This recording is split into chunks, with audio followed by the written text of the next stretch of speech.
আসসালামু আলাইকুম ওয়া রাহমাতুল্লাহি তাআলা ওয়া বারাকাতুহু। প্রিয় দর্শক, আশা করি আপনারা সবাই ভালো আছেন। আলহামদুলিল্লাহ, আপনাদের দোয়ায় আল্লাহর রহমতে আমিও ভালো আছি। আজকে আপনাদের সামনে আমি অধম একটি আমল সম্পর্কে জানিয়ে দেওয়ার জন্য আমি হাজির হয়েছি।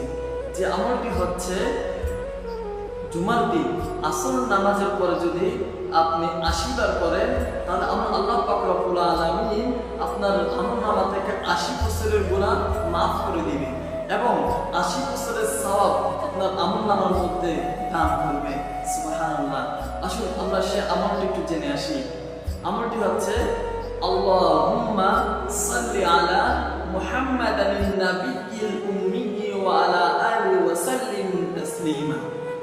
আসুন আমরা সবাই এই আমলটি করব এবং আমাদের পাড়া প্রতিবেশী, আমাদের মুসলমান ভাইরা যেন এই আমলটি করতে পারে, তার জন্য আমরা এই ভিডিওটি শেয়ার করে দেব।